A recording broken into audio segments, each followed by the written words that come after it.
record on this computer. I think it's recording. Yep, okay. And so what I've got is a positive charged particle moving around in a magnetic field that's into the page. The gray arrow is the force, which is supplying the centripetal acceleration, which is changing the direction of the red velocity vector. So this thing goes around in a circle that's counterclockwise. In order to believe that this is what's going to happen, you have to have some way to figure out the right-hand rule, because this gray force vector is given by Q V cross B. And to get the magnitude, it's just easy. You multiply those two things together, and then you multiply by the sine of theta, right? That gets you the magnitude. Q times V times B times the sine of theta. Neatly enough here, the angle is 90 degrees between the velocity and the magnetic field into the page, in the page. And so sine of 90 degrees is just 1. But what direction is it? You've got to be able to pull that out, okay? And oh yeah, should be hopefully obvious. If I change the charge up here, I got to get rid of my annotate and get my mouse back. If I change the charge, for a while it was uncharged, so no force, no deflection, and now I change it to a negative charge, and it goes around the other direction. And of course, you have to have the right-hand rule in your physics tool bag in order to figure that out. All right, once you got that idea, well, now I suppose let's go back to this guy right here, okay? And I'm going to turn, this is Thomson's experiment, I'm going to turn off the magnetic field, and you can see that I only have an electric field upwards.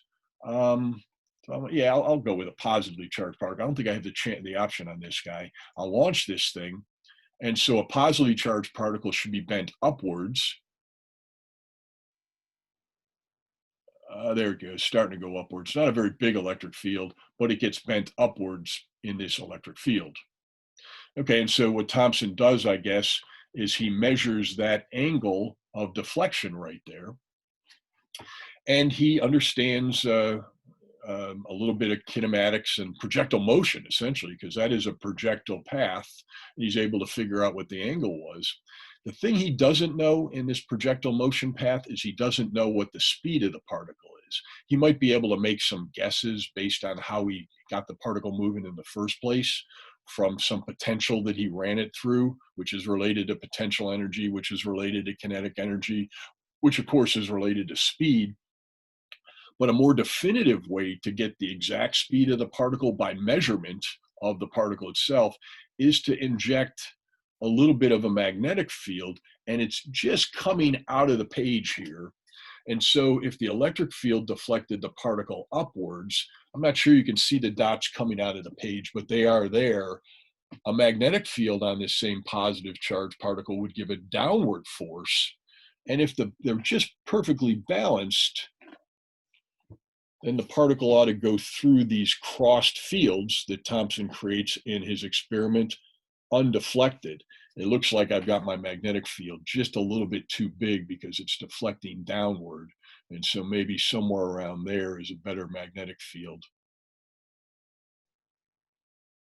Okay, but the point, I guess, is there is a perfect combination, that's not too bad, of electric fields and magnetic fields, the ratio of which will give me the speed of this particle.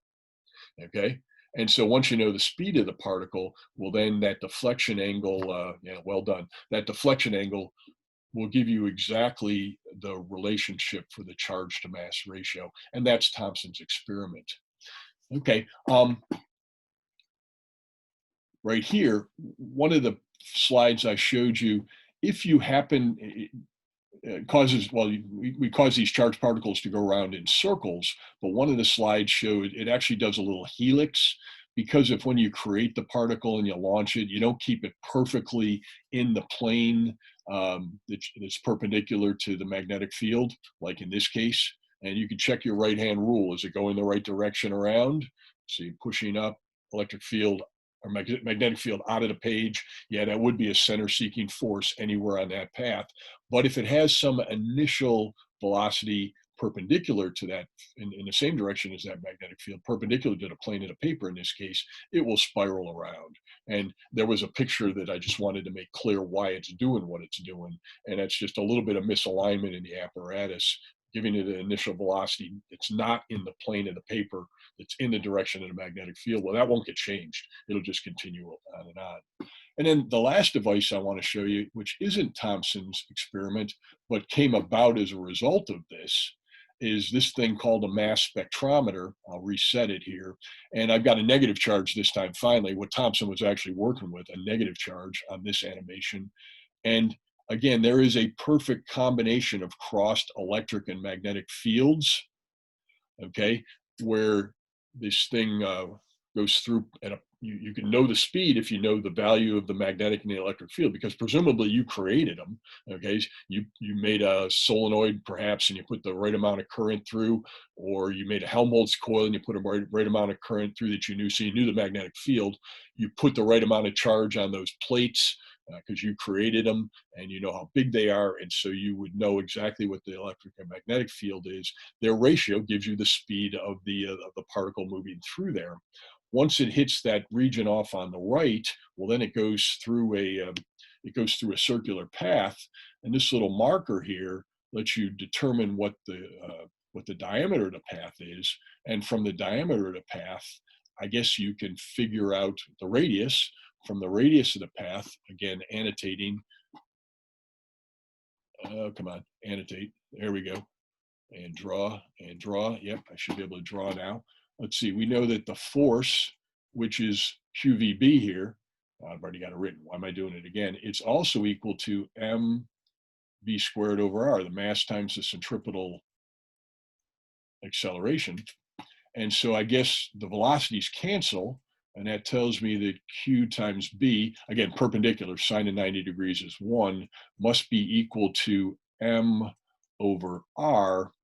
I dropped a V, didn't I? mv over r. And so if I want to, again, get that charge to mass ratio, I guess charge over mass is equal to, let's see, charge over mass would be equal to V over BR, right? If I did my algebra right, which on a morning class isn't always guaranteed, but I think that looks good. And so you can figure out the charge to mass ratio from an experiment like this too, where you make charges move around in circles. Now, the chemists have adopted this as a piece of experimental apparatus, because if you know up front what the charge is, then you can absolutely calculate directly what the mass would be, right? You can just solve for this. And so if they know an atom is got a valence of a particular value, they ionize it to that valence, they run it through this thing, measure the distance, usually put some photographic film here or some kind of CCD array so you know exactly what that distance is. You can measure the mass. It's essentially a scale. It's called a mass spectrometer. Very accurate device, and it uses this same apparatus that Thomson used in his experiment. All right, so that's enough here. I think I want to jump out of this, stop annotating now, get my mouse back, stop sharing this, and I want to do a little bit of practice with the right-hand rule just to make sure everybody's got that. So let's go to this one, a little bit of PowerPoint here. All right, magnetic forces, bring it up to the front. Let me go to 1. I've got a bunch of these right-hand rule things and a poll shared. So let's open the poll and launch it. And the question, of course, is if you're following Thomson's experiment, you got to be able to look at this positive charge and tell me what's going to be the direction using your right-hand rule of the force on this particle. All right, somebody's in, so we're working now. Yep.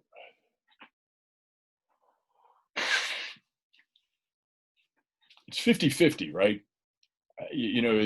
Hopefully you remember it's going to be perpendicular to the velocity. The force is going to be perpendicular to the velocity and perpendicular to the magnetic field. And since I'm the one who supposedly taught this to you, I'm going to be painfully hurt if y'all don't get it right. So we got 7, one more person in. It's either into or out of the page. It's got to be perpendicular to both B and V, right? Force is equal to QV cross B. 8 people are in. We'll end it. Share the results. We got the majority. We'll keep going until we get these 100%. But so what I do, and everybody does it a little different, I put my index finger in the direction of the velocity, the first vector. I take my right hand and I put my middle finger in the direction of the magnetic field, and my thumb is pointing into the page. And so that's why into the page is the right answer. All right, let's move on to the next one. And launch the poll. There's the picture you got. And the only thing I've changed here, I guess, is I made the charge negative, didn't I?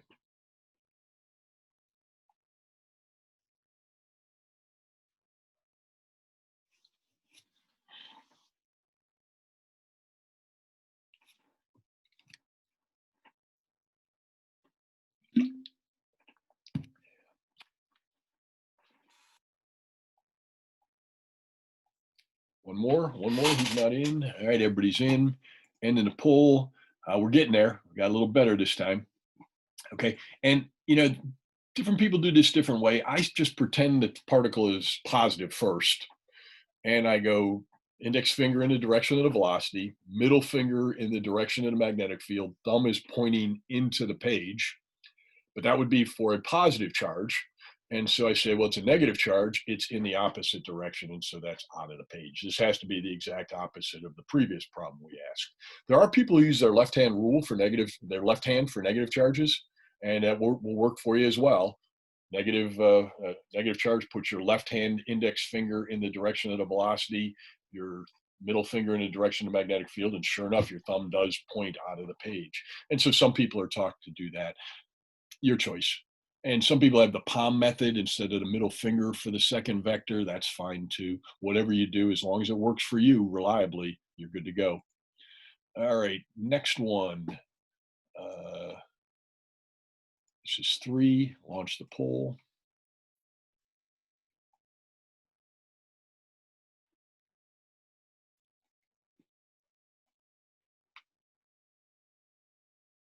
Stymied by this one. Yep, the first 2 people in, they see it. All right, yeah. 5 people got it. 5 people are right. 6 are right. 7, 8, everybody's in. Everybody got it right. And of course, you see that the angle between the velocity and the magnetic field is 0. And I said earlier, you just take the charge times the velocity times the magnetic field times the sine of the angle in between them. Sine angle between them is 0. The force is 0.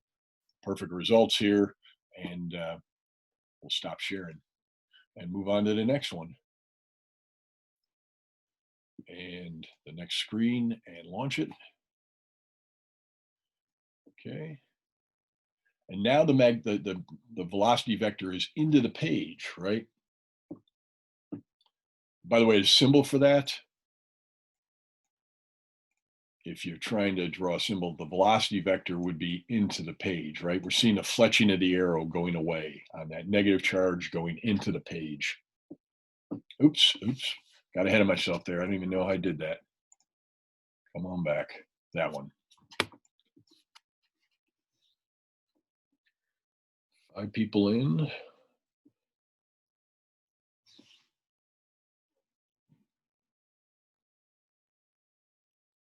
All right, one more. Yeah, eventually we'll get 100% again. All right, the majority wins here. It is upward. And you point your index finger, your fingers in the direction of the motion of the charge, which is into the page. I put my index finger going to the right. My thumb is pointing down, which would be the direction of the force on a positive charge particle. This one happens to be negative, and that makes it up. Or use your left hand, as I said before. And so the majority, 6 of you have got the right answer there. 2 of you just need to think about this. I can tell you one thing though, the only possible answers are perpendicular to this motion, I guess, the plane of the motion, which is a horizontal plane. It really the only possibilities are upwards and downwards. Okay, and so that's That's what the right-hand rule is really letting you know. All right, so let's go to the next one, and we'll go to this guy, and we'll launch it. So it's a positive charge moving right. Magnetic field is into the page. We could get 100% here. I know we can. You can do it. 100% on the first two.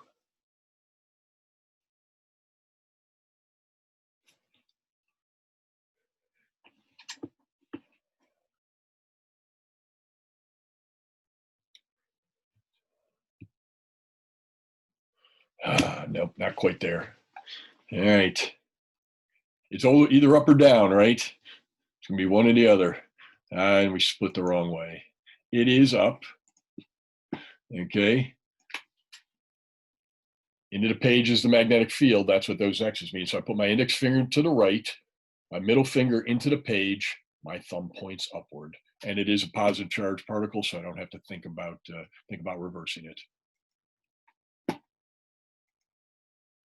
6 here, going quickly. There's 6. Okay, I couldn't quite tell if that was, so it's definitely a positively charged particle here, and I that's what those little markings are. When I looked at it originally, I couldn't. It says positive at the top, and then I looked at the charge itself, and it almost looked like I couldn't see if it was a positive or not, but it's definitely positive here.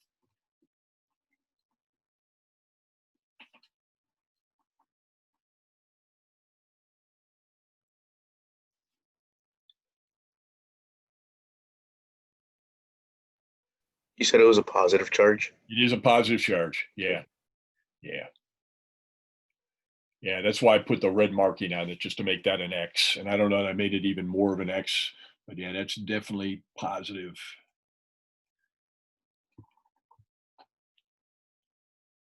Can we do 100% here?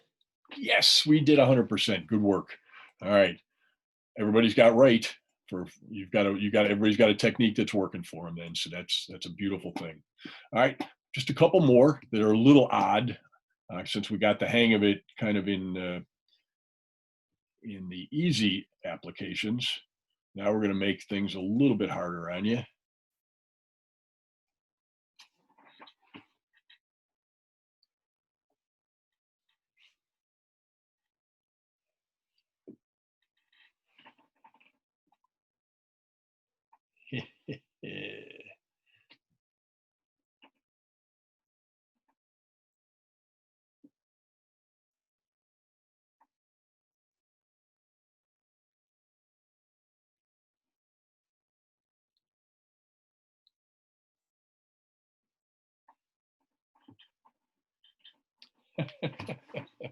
Sorry, I shouldn't be laughing. All right. I think the majority wins. Let me share the results. And, the upward at an angle is kind of enticing. But remember, the force has to be perpendicular to the plane that contains the magnetic field and the velocity. And so the answers can only be into or out of the page. Okay. The angle that is not 90 degrees there, something less, I don't know, maybe 60 degrees or whatever, between the velocity and the magnetic field, that just diminishes the magnetic force by a factor of the sine of theta. Okay. So it doesn't change the direction. The direction is still mutually perpendicular to both the velocity and the magnetic field, and that's either into or out of the page. My right-hand rule says out of the page for a positive charge, and so don't let the fact that this isn't a right angle right here mess you up. Okay, it's still out of the page just like it was before. Stop sharing that and move on to another one. And we'll go to that guy. And now we're just showing you that the charge is negative and it's moving very close to the south pole of a magnet. And so I guess to get this right, you got to know what the magnetic field looks like near the south pole of a magnet.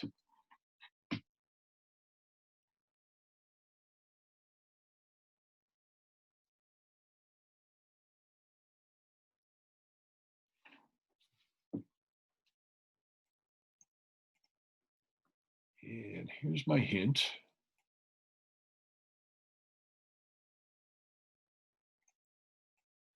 I'll draw some magnetic field lines. So there's the magnetic field.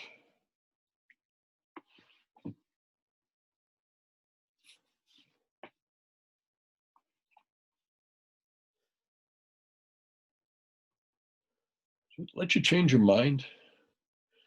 I think I see sometimes the lines get shorter. I can't tell though.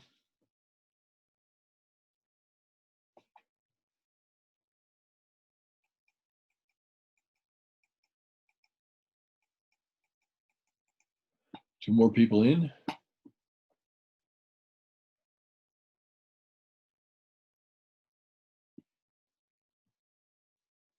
And everybody's in. So we'll end, share results.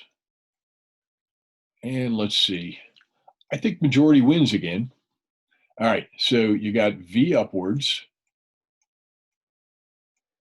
You got the magnetic field to the left.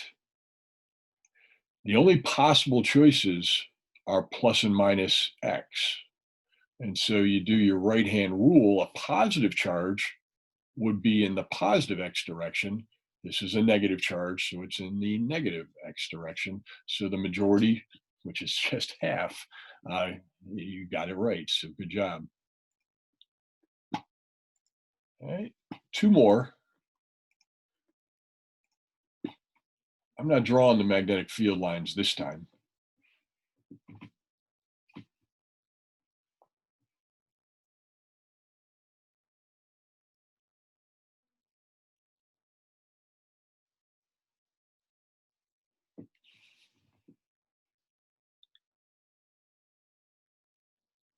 Yep, looks like we're going to get it. Everybody seems to have this one. Two more. We'll see if we can hold a perfect record here.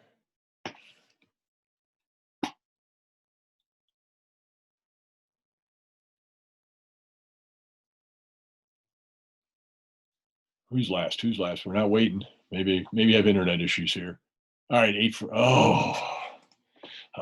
the answer is no force, right? For exactly, there was another problem just like this. Remember, the magnetic field is that way.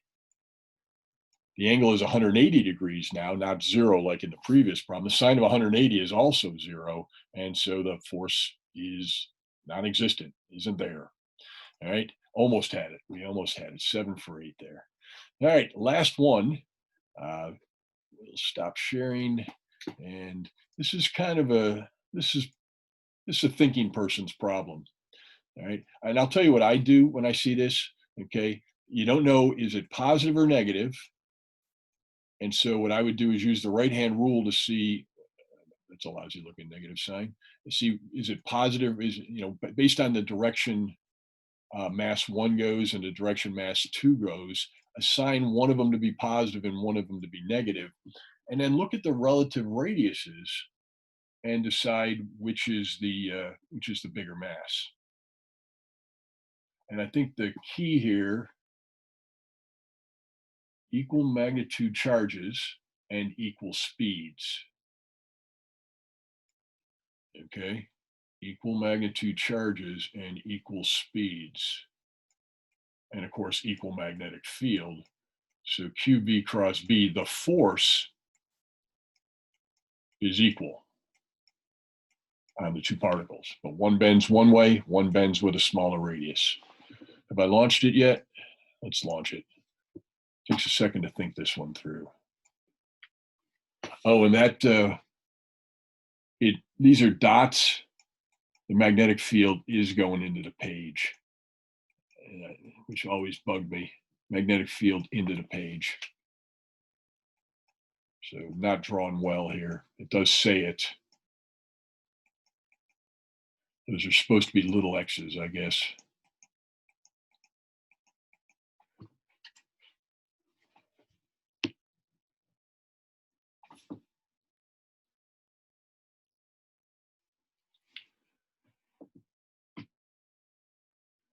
We're split evenly on 3 different answers here.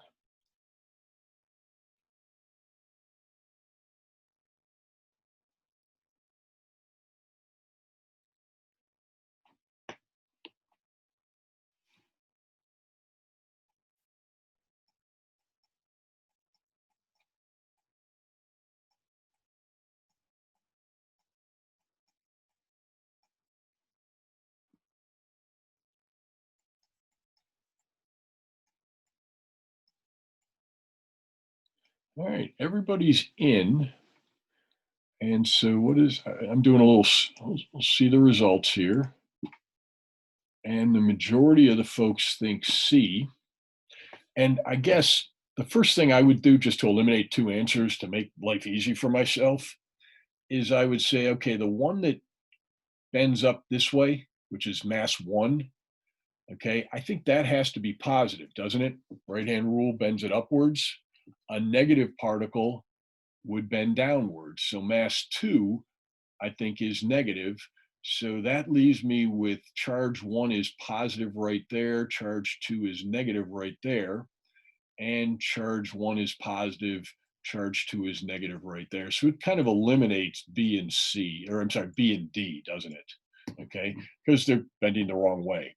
Now, the next question, I guess, is regarding this radius here. How does the radius of curvature depend on the mass?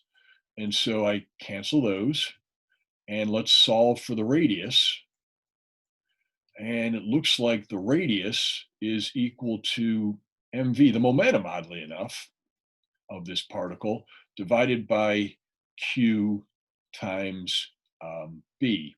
And so what this tells me is the bigger the mass, the bigger the radius, which kind of makes sense, okay? So I think mass 2 has to be the bigger mass because it has the bigger radius. The force just couldn't bend it in the same distance. And so I think that tells you M2 is greater than 1, and so C is the right answer as 4 you chose. Okay, a lot going on in this problem. You have to go through two processes, both the right-hand rule, and then you have to look at this equation. You know, this isn't that hard. It may look, where'd that come from? But all you're doing is saying for a single force, a magnetic force, QV cross B, in the simplest case where they're perpendicular, so you can throw out the factor of sine of theta, the force is equal to MA, and MA, of course, is the velocity squared over the radius, the centripetal acceleration. Heck, I taught that to the 101 students last week. All right, so we got this. We got this. Done with this. I think that's all I want to say about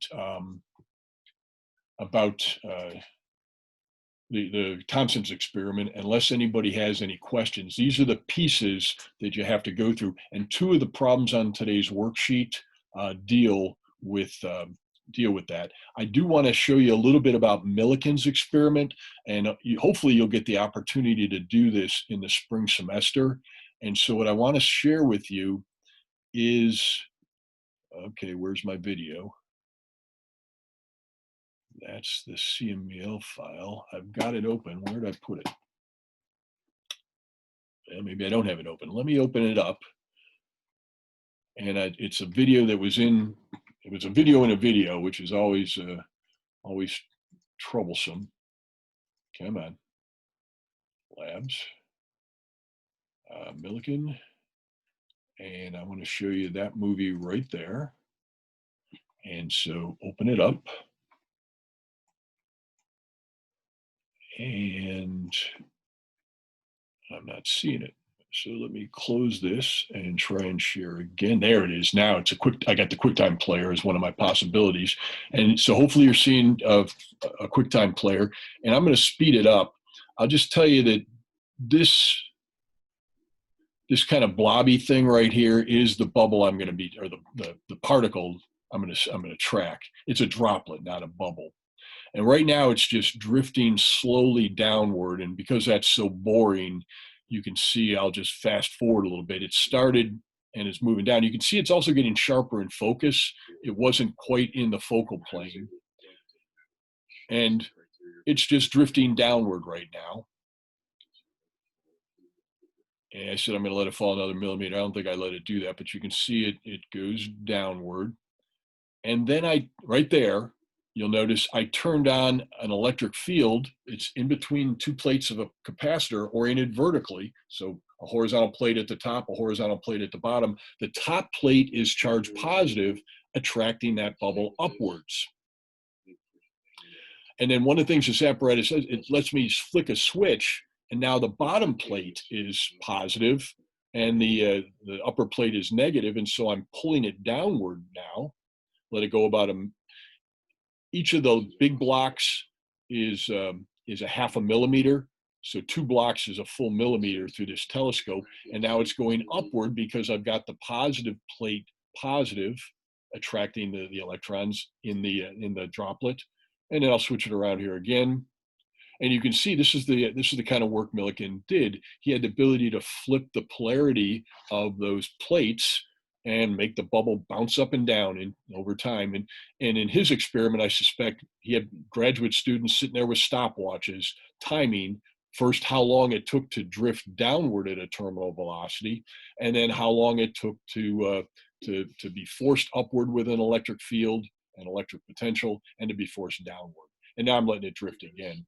And you can see my alignment isn't perfect because the bubble, the droplet is also moving off to the left. Okay, so that's the picture. And that's what, I, as an undergraduate, I remember staring into this telescope. The cool thing about what we can do now is the biologists loaned me a little stand that you put on the eyepiece, like they put on their microscopes. And this was actually done with my iPhone. It lines up the camera of the iPhone perfectly with the eyepiece. And so I was able to make this video. And that's how we did the experiment the second year. My first year teaching here, I didn't know that existed. And so people sat there with stopwatches, timing to get a velocity. All right, stop that sharing. And this is the cool thing we can do now with the technology we've got. That's a logger profile. Are you seeing it? I don't see the little, I'm going to stop sharing again. We're going to try again. I don't see the border that indicates you are seeing the share. All right. Do you see Logger Pro right now? Somebody put in a yes, good. Okay. Yeah. It always makes me feel better. I get a green border saying I know I'm sharing. I don't have that right now. But what you should see, it's really the Y velocity that matters. And so what Logger Pro allows me to do is take that video and frame by frame put a dot on the droplet as it moves. And so this first segment here from about 0 to, I don't know, almost 90 seconds, that's the bubble just drifting downward. And what you should have seen or read about is that is the thing that fluid dynamic people are able to use in order to get the radius of the droplet. And, fluid dynamics for me is a little bit empirical. They've got these numbers, Reynolds numbers and viscosity numbers, and they're almost like fudge factors. The bottom line is there have been scientists over the generations who have taken different sized droplets of oil and timed how long it fell, and then they came up with an empirical equation to compare those two. So if I can tell you how fast the droplet fell, you can use almost a chart, almost a graph to pull off from how fast it is to what its size must be, what its radius. And by the way, people have done this with bubbles going the other direction. Size of the bubble, how fast it'll rise. Again, assuming a terminal velocity. And so from that number, you can get the radius. If you know what the density of the oil is in the droplet, well, from the density times the volume, which volume is 4/3 pi r cubed. Once you know the velocity as it drifts, you know the radius, and then from the radius and the density, you can get the mass. And so while Thomson gets charge to mass ratio, I guess you can see right there, Millikan he solved for the mass. But then what we do is you can see the next segment from about 90 seconds to about 110 seconds. That's where the polarity is such that the positive plate is at the top and it's pulling the bubble up, okay, with an electromagnetic force, with an electric force, and then reverse the polarity on the plates. And you can see now it's pulling the droplet downward, and the slope is greater, of course. And so you've got a downward slope. And then I reverse the polarity again and it goes upwards. And that's what you were seeing as the bubble was bouncing up and down. Unlike Millikan, who had to time these velocities with a stopwatch, I got Logger Pro frame by frame, 30th of a second apart. I can do a pretty good job of mapping the velocities. I literally just did linear fits. And then you work those back into figuring out from those velocities, what is then the charge? Because remember, the force on these bubbles is the charge times the electric field. If I know the voltage difference across the plates, I know the electric field, and charge just falls right out of it. Okay, and that's how Millikan did his experiment. First, he had to figure out how big the droplets were. Then he had to figure out what the charge on the droplet was. And then he had to do it literally thousands of times to figure out what the common factor that each charge was, each bubble, each droplet was multiplied by in order to get the charge which he observed. And it was only through many, many, many trials that he was able to figure out every one of these droplets has a multiple of 1.6 times 10 to the minus 19th coulombs. A brilliant experiment. Okay. Any questions on any of that? I've talked a little bit. What we're going to do here, since I only have 5 minutes, is I'm going to open up the worksheet and put you in groups real quick, and we're going to. I'm going to. Once you're done, I guess you're going to have to get together, I think, on your own time because I've talked so much. But where is my worksheet now? I could do it over here on. I can find it quickly. X-rays and electrons. All right. And so I'm going to go to breakout rooms. We've got about 6 minutes. I'm going to go 3 rooms. And Amaya, Justin, and Saeed, you're in 1. Prince, Sam, Shneha, you're in 2. And Inaya, I'm getting it. Max, you're in. You got it.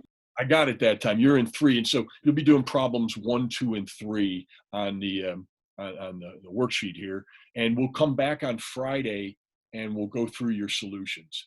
Okay. And so let me just share my screen with you to make sure you see what you're doing. They're not very long for each one. Okay, come on. Oh, sure. I got to hit that button. Screen mirroring. There it is. Good. Okay. Put that away, and hopefully you're seeing my screen. And one is just what we talked about. In comes this charged particle. What did I make it? I made it an electron. You got to figure out what the radius it's going to go through, I guess. Is that what I asked? What's the speed and what's the radius? Okay. And group 2, you get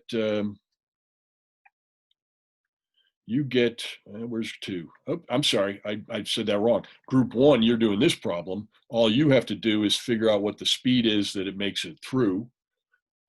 Group 2, you're figuring out what the speed and the radius is as it circles around, like in the mass spectrometer. And group 3, you're doing the Millikan problem, figuring out what the potential difference across the plates is and what's the electric field to make it. And you get to suspend. You don't have to do the velocity bit. You're just suspending. All right, opening the groups. You got about 5 minutes. Start it, and then we'll come back on Friday.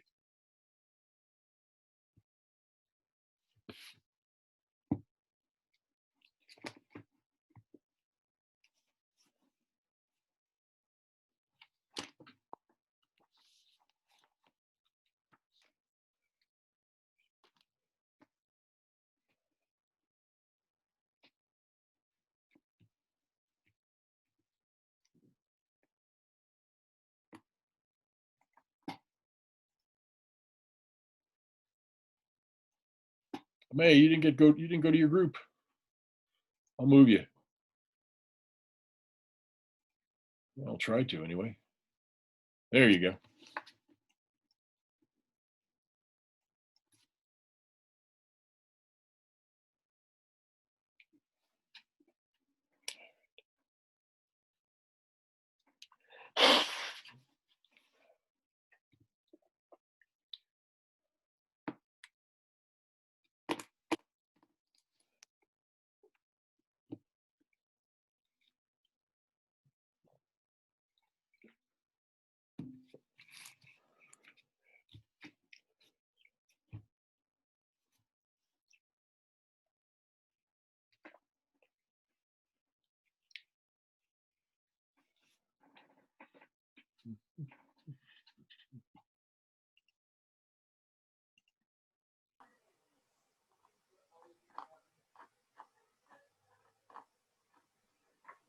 Hi. How you guys doing? So here's what I would recommend for y'all. I'd recommend a free body diagram to start. All right, there's your oil droplet. There's gravity. And there's your force. Do we ever use the 10 extra electrons part? I think Because I like, for which part? Because is it 3 or is it part C? Let's see. You For certainly don't A, need we a, just use, yeah, A is just density times volume. yeah. But then electric field here is the charge on the droplet right there, right? And those two have to be equal if they're suspended, right? So QE has to be equal to mg if it's suspended. Yeah. And then Q is going to be how many droplets, how many, 10 times charge on electron, right? And so for that one, we're solving for E. Right, So we just take what we get from mg and divide it by 10E. absolutely. Okay, that's the part I didn't do. And then for the next one, I use the equation V equals ED Absolutely. for the potential difference. You got But it. the only thing I'm concerned about is the units. My final units are kilogram times meter squared divided by second squared. Yeah, okay. It's a good question. So you've got, what's the unit of that? Kilograms, meters, second squared. It's a Newton, right? It's a force. A Newton, that's a Newton. Yeah, I was like, why does that look familiar? Yeah, it's okay. a Newton, so just divide by Coulomb. So you got electric field in newtons per Coulomb. And then the issue there is a Newton per Coulomb. Let's see, now a Newton meter, okay, now that's a joule per Coulomb, that's a volt. And so you can also go volt per meter if you want. And that may be what you want for part C. Because a Newton per Coulomb, remember, is equal to a volt per meter. And that'll be times meter. Oh, okay, yeah, I think I got it, yeah. Yeah, you could just, literally, you could just one for one substitute. If you've done Newton per Coulomb to get the electric field, it's also a volt per meter. And that'll help you a whole lot more with finding the potential difference. All right, I'm leaving. Volt Because like you multiply it by meter. Yeah, okay, got it. Thank you. You bet.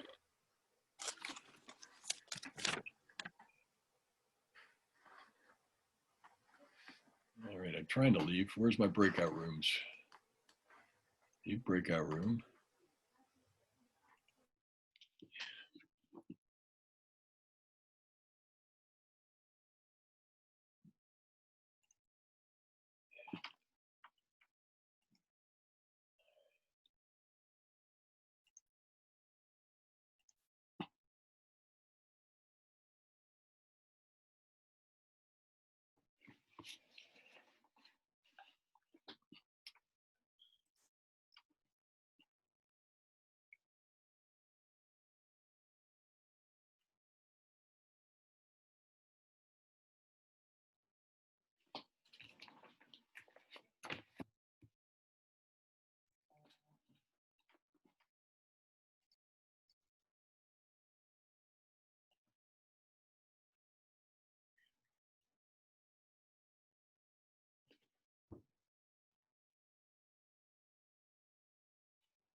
All right, looks like most people are back. 1, 2, 3, 4, 5, 6, 7. There, everybody's back now. Hey, sorry I didn't get to all the rooms. I only got to one to help them out. We'll start off Friday's class. Just we'll go back into. Well, I got to be able to write them down now. If I separate you into breakout rooms now, it'll do it differently on Friday. Let me write these down because I can manually set them. We'll start off on Friday with the same groups. Finish up the problem, come back and brief it to each other so you don't have to upload your solutions. On Friday, we'll be briefing with each other. When we talk about the next topic, which is, hey, what happens when these electrons move around in the atoms? They emit these colors of light. And so we'll see you there. Let me make sure I get the groups here before you leave. I got an AN Max, an IN Max, Shihad, Sam, and Prince, and AJS, and that's Saeed. Okay, got it. So you guys can leave. I apologize for keeping you late. I talk too much. It's an occupational hazard. We'll see you on Friday. All right, see ya. Take care.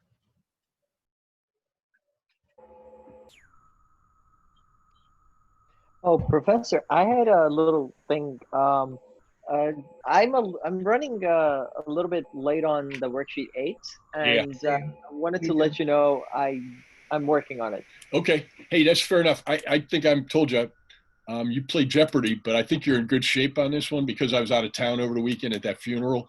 I'm behind on my grading, and as long as you get it into me before I'm done grading it, the pile of other people, you should be good to go. And I can tell you, in my 101 class, I've got at least probably going to take me the rest of the day to grade their stuff.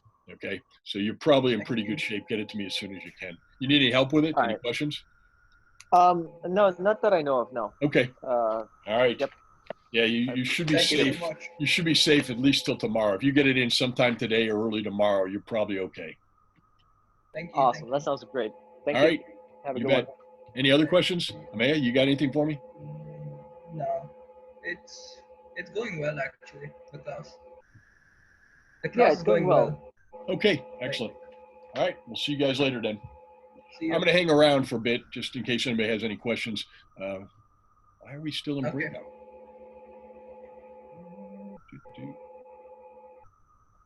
That started. Okay, see you. Take care now.